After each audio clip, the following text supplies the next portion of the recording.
Bonjour, alors aujourd'hui je vais vous faire découvrir une peintre qui s'appelle Lili Vandel. Alors exceptionnelle, elle est arrivée chez nous il y a maintenant 5 mois depuis le mois de juin.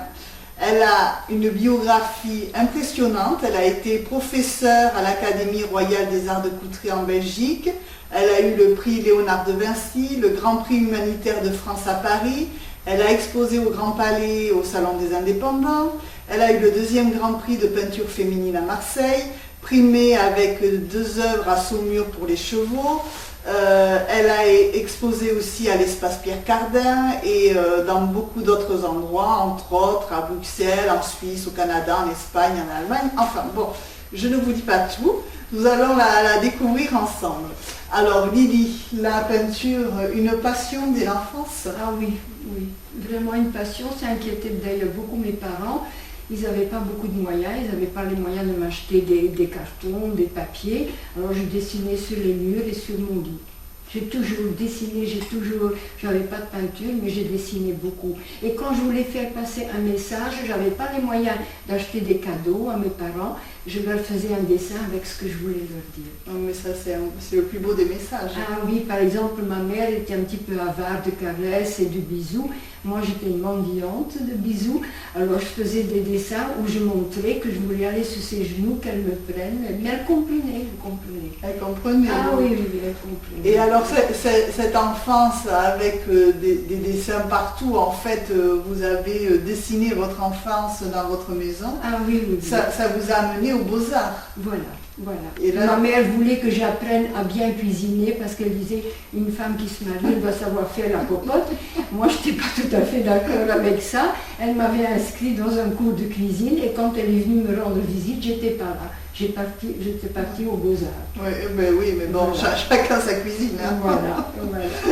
Alors donc, vous avez fait les Beaux-Arts à Bruges, en Belgique, et des stages à Bruxelles. Et puis quand j'ai terminé, l'école où j'ai fait mes études, ils m'ont gardé comme professeur. Et en même temps, j'ai été nommée professeur, j'étais la première femme à être nommée professeur à l'Académie royale de Belgique. Ah oui, vous êtes restée longtemps. Je suis restée là 19 ans jusqu'à mon départ en France. Jusqu'à votre départ en France. Alors oui. En France, vous êtes partie, vous avez commencé par exposer... Oui, j'avais déjà, même avant de partir exposer en Belgique déjà. Oui, j'ai exposé en Belgique, beaucoup à Bruges, à Bruxelles, mais j'ai commencé à exposer à Paris. Oui. J'ai eu de très très bonnes expos à Paris et de là ça a été un enchaînement en Suisse, un peu partout quoi. Et par quel thème vous avez commencé ce qui m'a toujours été très proche, c'est l'être humain et l'animal. Oui. Et ça faisait longtemps que je rêvais de travailler sur des chevaux. Mais comme j'avais un mari qui était allergique à ça, il n'en avait pas question. Donc dès que je suis arrivée en France, j'ai été récupérer un cheval à l'abattoir. Vous avez changé de mari? Oui, j'ai changé de mari il y a 32 ans, il n'y avait que cette solution. Il n'y avait que cette solution. Alors j'ai commencé à travailler beaucoup sur les chevaux, à faire des croquis. Je suis allée voir des concours d'obstacles. J'ai été suivre pas mal de spectacles de polo au château Giscourt. Il y avait beaucoup de mouvements. Je suis aussi partie faire des taureaux, parce qu'il n'y a pas que le cheval ou l'oiseau, mais il y a aussi le taureau. C'est un animal qui me fascine. Très puissant. Ah, j'aime beaucoup. Oui, c'est la terre, c'est la glaise qui est ressuscitée, qui devient animal, je trouve. C'est très puissant. Ah, oui, j'ai beaucoup aimé. Et je trouve que d'ailleurs le taureau combiné avec le cheval, c'est très en harmonie. C'est le yin et le yang. Le cheval devient la femme et le taureau, c'est l'homme. C'est la puissance. Oui. C'est la puissance. Oui, mais ne hésite pas trop parce qu'après ils vont le prendre pour... alors faites attention. Non, mais j'aime l'animal. Oui. J'aime l'animal.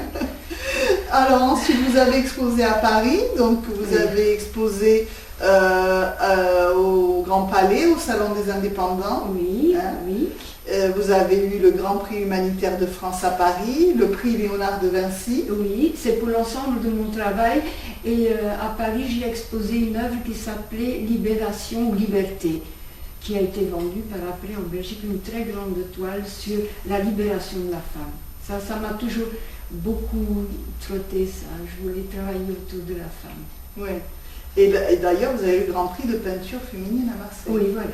Donc c'était vraiment quelque chose qui était ancré.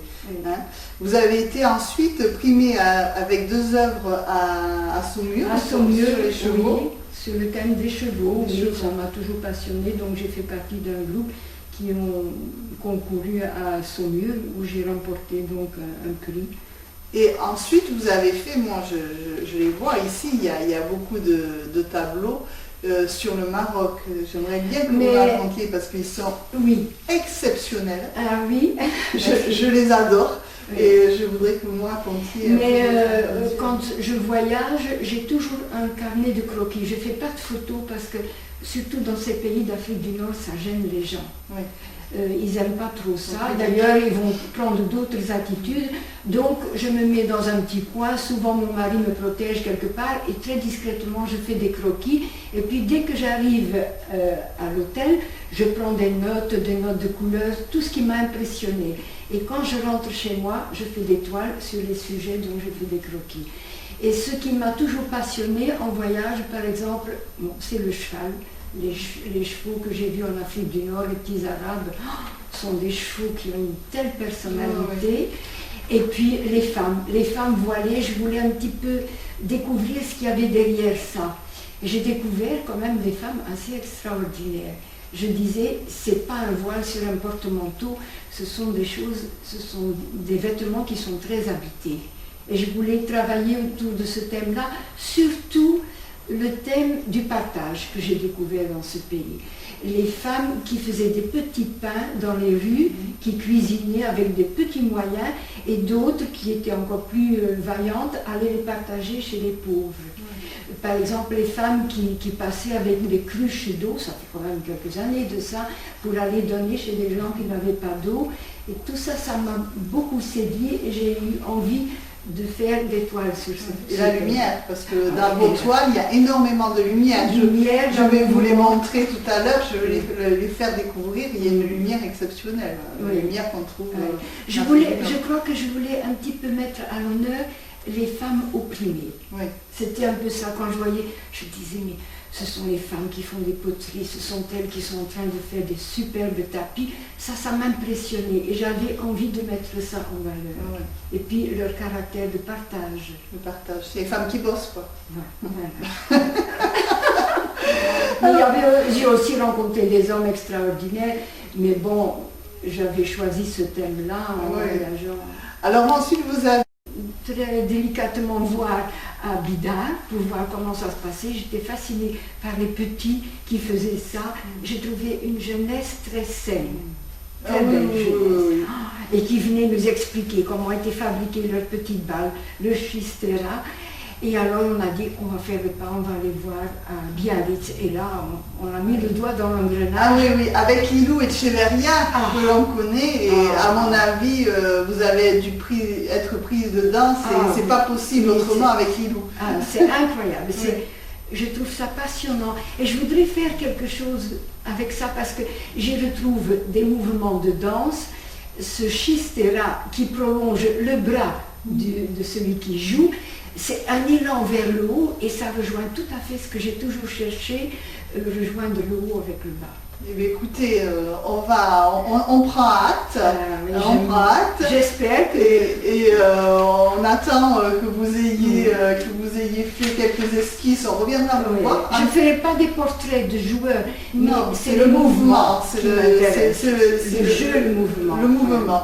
Donc nous reviendrons pour filmer le Schistera.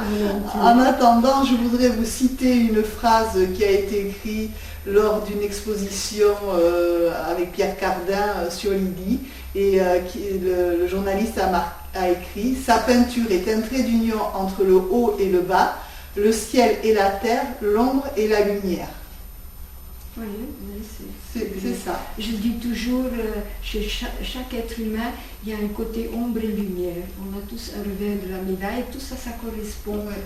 Même l'être le plus beau, le plus pur, il a quand même un coin d'ombre. Et celui qu'on considère comme le plus méchant, il a quelque chose de beau derrière, qui vaut la peine de dire. Voilà, il faut le trouver. Voilà. Merci Lily. Je vous en prie, avec plaisir.